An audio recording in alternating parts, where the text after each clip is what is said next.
Hey, you're hanging out with Ian and Abby. We are doing a new thing. This is a segment we're going to call Bedtime Stories, where because we want to and because we can, we decided to doff our silliest of hats from the internet. Old-timey silly hats was the inspiration. And we want to read excerpts from classic public domain literature and then talk about them because we think that might be entertaining and we think you might enjoy that. And if nothing else, we will be entertained. So that's something. Today we will be discussing the Bible. And I have tabbed a few passages that we're going to have a talk about. But I guess, first of all, I'm not sure our hats are equivalent. Let's get that out in the open right off the hop. I think Abby's bonnet might be for a pioneer person moving from like east to west in a wagon train. And I think mine might be for sleeping, which is what we were going for. But I guess we weren't sure what in the same age Abby might have worn. So we picked a bonnet. Is it comfortable? I mean, it's pretty comfortable. I think it's fun. It's got a lot of frills. I would never wear this normally. And now if there's a pioneer costume party, I'm somewhat ready. I don't have a dress, but I do have the bonnet. Do you feel ready for bed? I feel ready for a psych evaluation, but that's okay. So don't worry about that. The whole point of this is sometimes Abby and I, as a couple, if you haven't watched any other playlists and this is the first thing you're seeing, just know that we are married. We are doing fine. No one is making us do this. Yeah. This is self-inflicted for some reason. Yeah, but something we do, and we've been married for, 7-8 years now, and something we will do is read stories to each other. Sometimes we will read classics to each other, like Farley Mowat we read to each other. We loved that. Yep. Don Quixote we listened to. We hated that. Yeah. And basically, we feel that some classic literature has been a bit lost, and a lot of people don't have a good working knowledge of it, us included. Like the other day, Abby, what did we? The pom-pom keeps going up my nose. 'Twas Dracula. 'Twas Dracula. In one of our video game playlists, we were going through the summary of the plot of Dracula because it occurred to us that even though we knew the name Dracula well, the name Transylvania, if we had been on a game show, we couldn't really describe the plot of Dracula, even though it's a notorious household name. Pom-pom in face once more. So anyway, that sort of inspired this, and let's get right into it. We're going to read the Bible. Today. New Testament. Abby and I have tried to read some of the Old Testament. It's just so weird. And we respect religions, but for our reading purposes, we've gotten the most out of the New Testament. Yeah, and this is just for comic purposes. We're not taking ourselves too seriously in this. And we want you to know that religious or otherwise, if you'd like to participate and enjoy this, this is just for fun. Yeah, Abby and I are not religious. Though I did teach in Catholic school for many years. There you go. But not a prerequisite to be believing in heaven and hell and all that sort of stuff, although it certainly has a place in history. It's not our cup of tea. So that's right. We're gonna read through this. And again, the purpose is just to get people talking and even get us talking and thinking about these classics, that whether or not you like them, agree with them, whatever, you can't deny that they made significant impact on how human civilization has progressed. So much so that, again, the Bible has sold, I think it's between 3 and 5 billion copies. That's so many copies. People, even, young people who've never read the book know about Frankenstein. They know about... Who's not in the Bible, by the way. This is different literature. That would be quite a crossover. Anyway, let's get right to it. The whole point is just to keep this in our minds and have some fun with it and maybe learn some lessons along the way. I think that's what Jesus would have wanted at this point, because probably if Jesus were kicking around, he'd be like, well, at least someone's reading it. At least someone's reading it and loving it. So we're going to do that. Okay, so this is the Gospel according to St. Mark. Are you ready, Abby? As ready as I can be. I'm not going to read everything. I'm going to give little cliff notes. So you don't have to. You out there, you can just absorb my rendition of the Gospel according to St. Mark. So, first thing St. Mark does, St. Mark, by the way, I don't think alive any time that Jesus was alive. I think a lot of these Gospels were written a long time after. But it doesn't matter. St. Mark writes it like he was there. And first character he introduces is John the Baptist. Yep. Good guy. John, kind of a baller. Kind of a baller in that he's going around before, like, this is before the Bible. So the Bible popularized Jesus, I would say. That was his bestseller. Mm-hmm. Abby. My microphone is slowly, I'm trying to wear a robe. My microphone is slowly sliding down into the couch or into my chair. So I was like, I should probably adjust this. People in the old-timey times had it tough. Their microphones were always escaping because of their garments. This is probably, I'm just going to move it a little bit. Don't mind me. Okay. But you were saying John the Baptist. John the Baptist, pretty interesting guy. He was, before any of this was popular, really, he was baptizing people. And he eventually called him John the Baptist. I wonder what they called him before he started baptizing people. John the Lumberjack? Yeah, he was definitely out there hewing trees, just angrily, like there's something else I should be doing. He's got his axe. He's cutting down trees. So anyway, he switches jobs, becomes a Baptist, and baptizes Jesus. Was his best client, by far. Like, if John was an agent, Jesus is the client making him the most money, okay? Let's be real. I can't think of someone else the Bible talks about John baptizing. Like, what about, like, Ned or, like, Tim? You never hear about. Or Didymus or something? Yeah, I don't know. Anyway, so he baptizes Jesus. And Jesus, he takes that as a signal. He's like, I'm off. I'm off to do things. And the first thing he does is he hires some disciples. He goes along the sea. He's just walking by the Sea of Galilee. He sees Simon and Andrew, and these are brothers casting a net into the sea, for they were fishers. And Jesus says unto them, Come ye after me, and I will make ye to become fishers of men. A lot of ye's in there. Yeah, I like the old-timey script. Okay, so they're doing their thing. I've used these little Daleks. stickies that are actually, you can't really see, but they're Daleks. They don't have much to do with the Bible, but they were on hand. I like Doctor Who. Okay, so I want to talk about this one, Abby. Okay. So, this is Gospel of St. Mark, chapter 2, verse 14. Specific. As in case someone wants to fact check this. And and as he passed by, okay, this is Jesus. He saw Levi, the son of Alphaeus. You know Alphaeus. If you didn't know Levi, you know Alphaeus. Sitting at the receipt of custom, and said unto him, Follow me. And he arose and followed him. Not a lot of questions by these people. Like the fishers just left their boat and their fish. Levi, he just left his post. I mean, I guess maybe there wasn't too much going on, and they're like, this guy wants me to follow him? Might be interesting. All right. It was a slow day. But you can imagine if you tried that now. Like, you're going through a restaurant and you're like, you look like Carl, son of Edgar. Rise and follow me. They're just like, right? You're just like, no, I just ordered shrimp. Like, I cannot go with you. I'm calling the popo. Yeah. So definitely a more trusting time. Anyway, because he hadn't done anything. Like, he just said, come with me. And like, they did. Come hang out. Yeah. So anyway, they did. When the scribes and the Pharisees, we meet the antagonists of our story, scribes and Pharisees, saw him, that's Jesus, eat with publicans and sinners. So Levi was a publican because he was involved in tax collection. I see. Okay.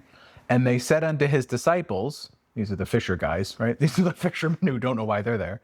How is it that he eateth and drinketh with publicans and sinners? Ooh, gotcha. What's he up to? Jesus is unruffled. When Jesus heard it, he saith unto them, They that are whole have no need of the physician, but they that are sick.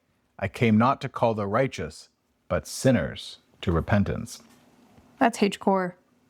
Yeah. Hardcore. So I guess this was like an old-timey like gotcha moment, you know? And the Pharisees were like, ooh, we gonna get him so good. He's eating with sinners, right? He's trying to be so good and he's eating with sinners. And Jesus is like, this is a business lunch. This is a business lunch. I'm working right now. But my theory, I mean, it's a great quote, right? Like it sort of applies to life, right? How would, Abby, what's your take on that? When you hear that, what do you think? Well, classic Jesus. Everyone's always trying to trap him. That's a theory or a theme throughout this book. Oh, yeah. Everyone's trying to trap Jesus. They're like, yo, we got you. We've trapped you. Now you're going to look like a fool. And Jesus always has these lines where he's like, aha. And I really like this one. I know you're taking it in a very unique way, but just to go back to a philosophical perspective for just a second, I think it's really interesting because it's so true even today. And that's what I think really gets me about the Bible is that the messages still are so viable today, even though there's been thousands of years where he's saying, look, if you're healthy, you don't need to go see a doctor. I am the doctor of your soul, and the people whose souls are sick need to see me. So obviously I got to spend time with them or I'm not doing my job. Like that is an amazing response. Like that, can you imagine someone today dropping a truth bomb that profound on somebody? You don't see that. No one talks like that anymore. It's so cool. Yeah, so that was pretty good. Again, my theory is Jesus was enjoying a tasty steak or some fried potatoes or something. Did the Hebrews eat tasty steak and fried potatoes? No idea. Maybe they had some lamb That sounds right. or some pork. I don't know. I think in Judaism, you don't eat pork. Okay, maybe they weren't having some pork, but they were having something good, something fried. You know they were frying something up. Did they fry stuff? Like, legitimate question. Well, they had oil. They were definitely frying things. Okay, they were frying things left, right, and center. Man. Back then, there were no cholesterol tests. So they were just like, it's good. Yeah, so my personal theory is he just got caught having like a tasty lunch, and so he turned it into a business lunch. We've all been there. We've all been there, and they expensed it.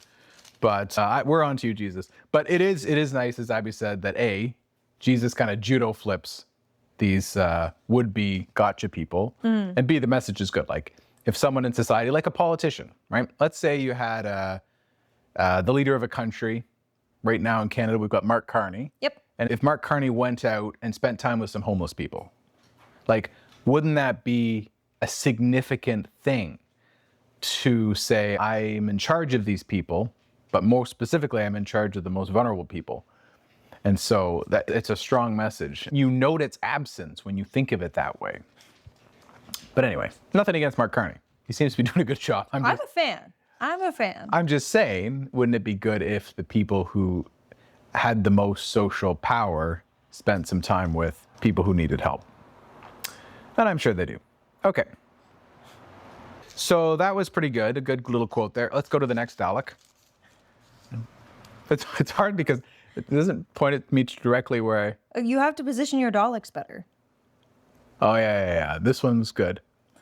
So this one's about a boat, but we're going to start a little earlier so it makes sense. Okay, this is Mark chapter 4, verse 31. But no, verse 30. And he said, this is Jesus again, he's talking again. Whereunto shall we liken the kingdom of God? Well, maybe he's not saying this. Someone's asking him. Or with what comparison shall we compare it to? What comparison shall we compare it to? The compared one. It is like a grain of mustard seed, which when it's sown in the earth, it is less than all the seeds that be in the earth. But when it is sown, it groweth up and becometh greater than all herbs, and shooteth out great branches, pachoo, pachoo, so that the fowls of the air may lodge under the shadow of it. And with many such parables spake he the word unto them, as they were able to hear it. But without a parable spake he not unto them. And when they were alone, he expounded all things to his disciples. Okay, so that's fine. He's telling stories, right? This is what I wanted to get to. And the same day when the even was come, he saith unto them, let us pass over unto the other side. And when they had sent away the multitude, they took him even as he was in the ship. And there were also with him other little ships. Mark thought that was important to include, that there was a ship, but little ships also. Little tiny ships, were like, I don't know, little boats. It was like a regatta, okay? They're off. And there arose a great storm of wind, and the waves beat into the ship, so that it was now full. And he was in the hinder part of the ship, asleep on a pillow. Okay, so there is a massive storm. The ship is sinking, based on what I can tell. Jesus is having a nap in the back. Okay, so that's the setting. I also love that the parable of the mustard seed is one of the OG, like the church loves it, everyone talks about it. It's one of the most quoted Bible verses of all time. And Ian's like, I'm gonna read it for context, but we're not getting into this. I just thought that was so funny. It would be like if the prime minister, just to go back to politics for a second, if it'd be like if the prime minister was in the room and we're like, yeah, he's here for context, but you know, Mr. Champagne, he's the one we're really going to focus on today because he's also here and he's the minister of, I don't know what he's the minister of anymore. They always shuffle the deck. For context, if you're not Canadian, Mark Carney is the current prime minister, and Francois Champagne. Francois Champagne is one of the perennial cabinet ministers. He's so nice and he's so funny. Yeah, they seem like pretty nice people. So all good. We don't pick them to mock them. They're just, it's a good example though. Yeah. Yeah, I'm sort of burying the lead, but whatever. Let's get to it. I just like that in the Bible, at this part, Jesus is just having a little nap, and they awake him. So the disciples wake him up. I remember, yeah. Right. Bear in mind, I'm pretty sure Jesus was a carpenter. Not sure how he's gonna, like, what they were thinking. Like maybe he's suddenly also an expert sailor too. I don't know. Maybe he was really strong. I mean, if he was a carpenter, he was probably pretty strong. But haven't they accepted he's pretty mystical at this point? Yeah, it could be. I think that's more likely. Like Yeah. way more likely. But again, we're having fun with this. And we're gonna hopefully get us a dash of wisdom with a helping of Humor. what was going on back then. And they say unto him, and I have a voice I give the disciples, okay? And it's not my fault. Listen to what Mark says the disciples say. Master, carest thou not that we perish? Master. Like if you call someone master, I'm going to use this voice. So don't be mad at me. Oh no. And he arose, and this is Jesus now, and rebuked the wind and said unto the sea, Peace, be still. And the wind ceased, and there was a great calm. And this is the best part. And he said unto them, Why are ye so fearful? How is it that ye have no faith? And they feared exceedingly, and said to one another, What manner of man is this, that even the wind and the sea obey him? So he tried to like calm them down, but they were even more scared. I just think it's so funny that he mocked them for their fear when they were about to die. No life jackets, right? I don't think people knew how to swim back then. Maybe they did, maybe they didn't. Has he, I don't know if we know this, we might have to do a Google later, but has he walked on water yet? Because at this point, even if he is mystical and he has what I would say as healthcare services that he is proficient in, that does not mean he is also proficient in the elements of nature. So like, let's say you have Superman, he's really strong. That doesn't mean inherently he can also read minds. You know, it's not a given that that is also a power he possesses. So even if Jesus is established as being super mystical, they're in a boat on the water, worried about drowning. And Jesus is like, why are you afraid? And they're like, bro, we love you, but you have not shown us in your lexicon of powers that you also control the elements. That wasn't in your backstory. You know, this isn't on your trainer card. Like, we have no understanding or reason to believe that we are safe right now. So it was pretty hardcore. Yeah. Sometimes Jesus is a bit harsh, and we're going to see that in here. You know, rightfully so. Like the guy was trying to like send a message, tell people to be nice to each other, do unto others as you would have them do unto you, follow the commandments. And some days he obviously just had a bit of a short temper. So, but that's normal. Okay, here's a bit of a more profound one. And I read this to Abby the other day, and she just like didn't like it. So I want to hear her take on it now. Okay, again, I'm skipping a lot of stuff, tons of stuff. If people like this sort of thing, we may go back and go through a little more. Yeah, there's lots of there's lots of books to read. So much. The There's so pages much. are like, They're literally so thin, they're almost invisible. they are wafer thin. Wafer thin. Where's that from? Monty Python. Oh yeah, so good. Meaning of life. Wafer thin, sir. Okay. And when this is Mark chapter 7, verse 14. Okay, so I read this to Abby the other day, she hated it. And when he called all the people unto him, this is Jesus again, he said unto them, Hearken unto me, every one of you, and understand. There is nothing. Oh, I got to give a bit of context. Sorry about this.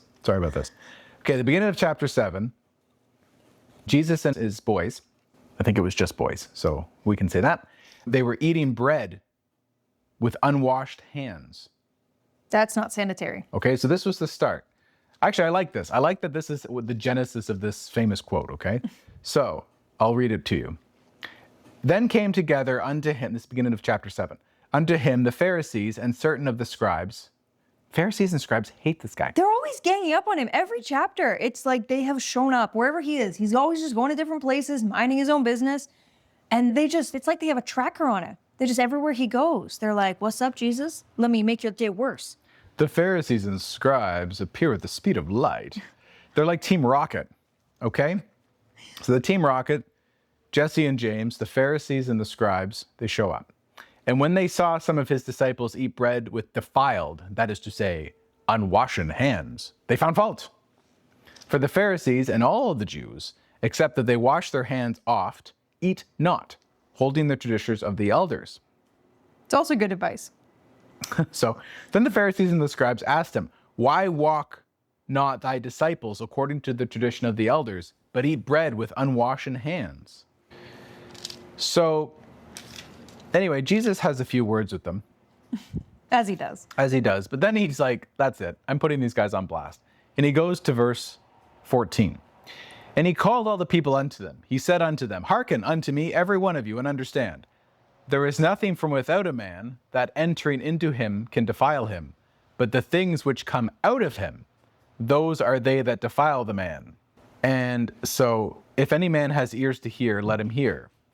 And when he was so he says that, and then he goes into his house. And his disciples were like, what did you mean? Like, what had just happened?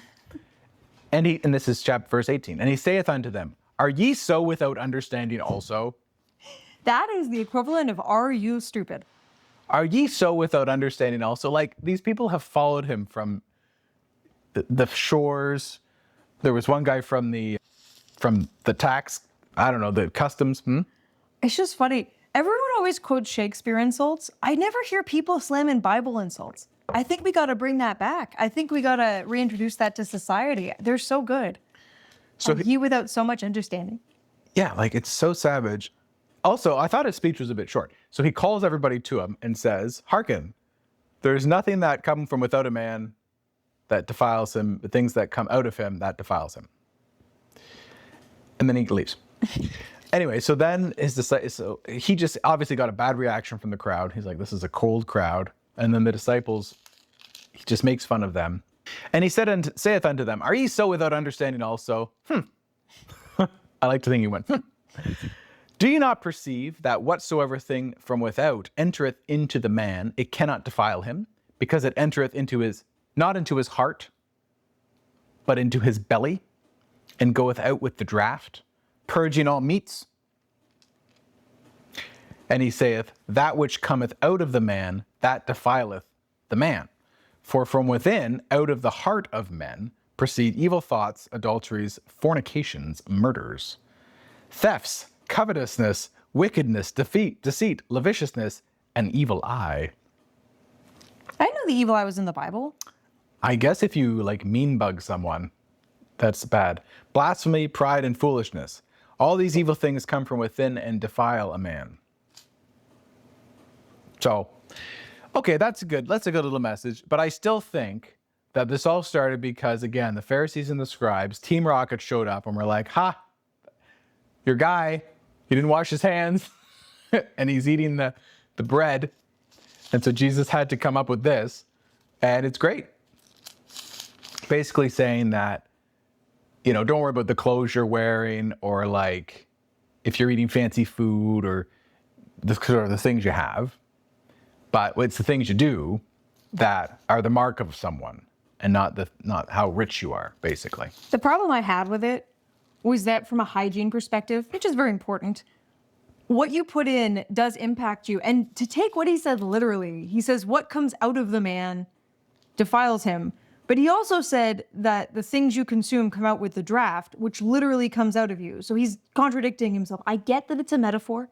I get that he means what you intentionally what you intentionally expound from your heart. But I still think washing your hands is important. The second they introduced soap to hospitals, I think it was like an 80% increase in survival rates from surgeries. Like hygiene is so important. So I get what he's saying. I don't like that he's messing around and he's sort of like, don't wash your hands. That's not important. What matters is what's in your heart. It's like both two things can be true. Your heart matters, but also hygiene is important. Please wash your hands. Yeah, also, he gives a very cursory anatomy lesson, probably accidentally. He's like, if you eat something, it goes to your belly, not your heart. And everyone's like, oh, I don't know. I don't know how common anatomy was. I mean, I guess they like butchered their own animals commonly back then. They probably knew, like, the goat eats grass. We found it in the stomach later. Maybe they knew, but like, he's also kind of a medical guy. Okay, so the last, and again, we're not even close to finishing St. Mark, but there's what I find an interesting little tidbit in chapter 8 of St. Mark. So, very famous story of the fishes and the loaves. Oh, yeah. Love this one. You know, personally, I don't find that like creating more calories out of fewer calories is that insightful. I mean, look, if you go to like most fast food restaurants, you can do that easy. But there's lots of like good insight in here. So I've just picked this one because there's a funny little reaction. Okay, so first he gives everyone the baskets. Let's see here, chapter 8. And he commanded the people, chapter 8, verse 6. He commanded the people to sit down on the ground, and he took the 7 loaves and gave thanks and brake and gave to his disciples to set before them. And they did set them before the people. And they had a few small fishes, and he blessed and commanded them also before them. So they did eat, and they were filled, and took up the broken meat that was 7 baskets. By the way, if you've ever tried to break a fish, you got some greasy hands. I hope they had Purell, because that is rough. Anyway, it goes on. Verse 14. Now, the disciples had forgotten to take bread. Neither had they in the ship with them more than 1 loaf. So the poor disciples, they were just at this feast. Everyone had tons of bread and fish. They didn't eat any, and they didn't bring any with them on board. This is the level of people Jesus was working with, okay? No wonder he had rough days sometimes. I feel bad for them. I take it as they were working so hard, they didn't take selfish time to eat themselves. And then Jesus, who apparently was doing very well, never thought to be like, I should steal some of this back for my people. Instead, it sounds like they gave it all to the people who were in need, which is very selfless, very altruistic. You know what? Abby makes a good point. Like, sometimes, like the bride and groom of a wedding, They never eat. they never get a slice of their own wedding cake. That's like the expression, right? Or even dinner sometimes. Yeah, I think Jesus, if he had been a really, really, really good boss, probably would have grabbed like a box. Some snack. Yeah, some snack. But that, you know what? I hope it was, what's that kind of bread that you really like? I like lots of Is it bread. pancetta? Focaccia? Focaccia. I hope it was focaccia bread. Yummy. Okay, now that I would sit down for. Okay, now the disciples, okay, they forgot to take bread. 15, and he charged them, saying, take heed, beware the leaven of the Pharisees and the leaven of Herod. So I guess Jesus was being funny. This is how I take this. Abby, tell me what you think. So the disciples are there, they're hungry, they're like, we have no bread. We're hungry. Jesus, like, help us out. You know, he helped all those people out, help us out. And Jesus was trying to be funny. So he gives a comeback. He's like, beware the leaven of the bad guys. And I think he's saying the leaven is like the philosophy. So fill yourself up on the word of the Lord, essentially. Basically. But he's sort of being tongue in cheek. But the disciples don't get that. Verse 16. And they reasoned among themselves, saying, it is because we have no bread. So Jesus is saying, he's like, just be careful. I don't know. He's deflecting the conversation to like, whose philosophy is better, his or the Pharisees? And he's saying, don't trust the Pharisees. And the disciples don't get that. And they're like, he's mad at us because we don't have bread. And 17, and when Jesus knew it, so when Jesus heard them saying that, he saith unto them, why reason ye because ye have no bread? Perceive ye not, neither understand? Have ye your heart yet hardened? Having eyes, see ye not? And having ears, hear ye not? And do ye not remember? Whew. Whew. Now the disciples are hungry and Sad. like being yelled at. When I break the 5 loaves among 5,000, how many baskets full of fragments took ye up? They said unto him, 12. And when the 7 among 4,000, how many baskets full of fragments took ye up? And they said, 7. Lots of bread, lots of fragments. 21. And he said unto them, how is it that ye do not understand? Anyway, so I just thought that was good because why reason ye because ye have no bread? Just like, they really thought he was mad because they didn't have bread. And It was very literal. yeah, so it was just a good moment. Okay, why don't we finish, Abby? That was kind of that didn't really give us a lot of wisdom. Let's find some wisdom, okay? Let's see. This is a good one. And when he had called the people, this is chapter 8, verse 34. And when he had called the people unto him with his disciples also, he said unto them, whosoever will come after me, let him deny himself and take up his cross and follow me. For whosoever shall save his life shall lose it. But whosoever shall lose his life for my sake in the gospels, the same shall have it. For what shall it profit a man if he shall gain the whole world and lose his own soul? Or what shall a man give in exchange for his soul? So that was pretty good because it reminds us that, Material possessions are not. That's right. So if you accumulate a lot of stuff, and even back then they would have had lands and properties and food and luxuries.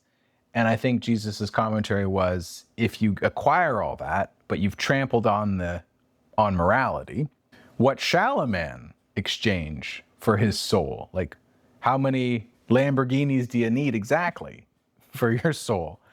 So that was pretty wise. It reminds us, and we talk about this in Dancing with Damage a little bit, how important it is to fulfill the purpose of human life more than acquire money. And it is really interesting, and one reason I do like reviewing the Bible from time to time is because there are like echoes of what's in here with the philosophy that Abby and I have developed totally externally of religion, only based on sort of logic, common human experience, scientific consensus, things like that. You can certainly check out that playlist If you want to.